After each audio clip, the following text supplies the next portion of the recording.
नागपुर में शालेय शिक्षा राज्य मंत्री पंकज भोयर ने कहा कि महाराष्ट्र में कॉपी मुक्त परीक्षा अभियान सख्ती से चल रहा है।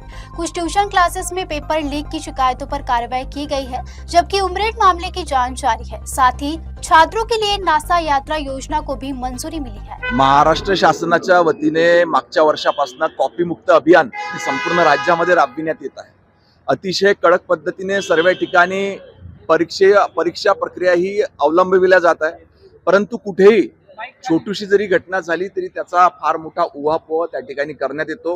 परंतु आज अतिशय आनंददायी गोष्ट ही आहे की राज्यातल्या जवळजवळ सर्व परीक्षा केंद्रांवर आधीपेक्षा अधिक चांगल्या पद्धतीने आणि चांगल्या व्यवस्थेने परीक्षा ह्या कंडक्ट करण्यात आलेल्या आहे। हे निश्चित आहे की एक दोन ठिकाणी काही चुकीचे प्रकार घडले, त्याच्यावर चौकशी करून संबंधितांवर ती कारवाई करणे सुरू आहे। नाही, ह्या संदर्भात मागे काही लिंक आमच्या हातात आल्या होत्या, त्या लोकांना अटक देखील करण्यात आलेली आहे। याची सखोल चौकशी करून जे या पद्धतीचं कृत्य करतात त्यांच्यावर कारवाई करण्याची प्रक्रिया सुरू आहे। या संदर्भात काही माहिती शालेय शिक्षण विभागाकडे आलेली आहे, त्या अनुषंगाने चौकशी देखील चालू आहे।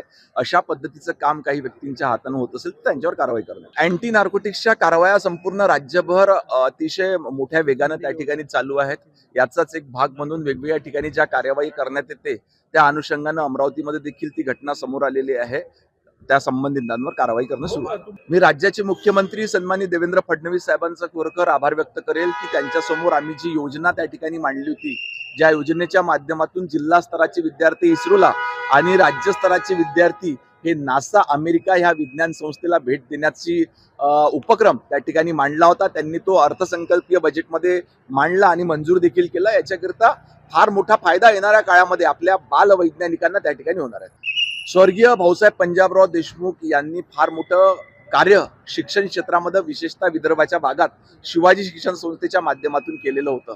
त्यांचं हे कार्य अजरामर राहावं, त्याच पद्धतीने त्यांनी केलेल्या कार्याची ऊर्जा ही नवीन पिढीला भेटत राहावी, याच्याकरता आम्ही मागणी केली होती आदरणीय मुख्यमंत्र्यांकडे की अमरावती विभागातले आमचे शालेय शिक्षण विभागाची जितकी कार्यालय आहे ते एकत्रित करून त्याचं एकत्रित शैक्षणिक संकुल करून त्याला भाऊसाहेब पंजाबराव देशमुख नाव देण्यात यावं, ज्याची घोषणा त्या ठिकाणी माननीय मुख्यमंत्री महोदयांनी आपल्या अर्थसंकल्पीय भाषणामध्ये केली। निश्चितपणे सर्व भारतीयांकरिता अभिमानाची गोष्ट आहे की पुन्हा एकदा आपल्या भारतीय क्रिकेटपटूंनी जगजेता होण्याचं स्वप्न भारतीयांचं पूर्ण करून दाखवलं। धन्यवाद।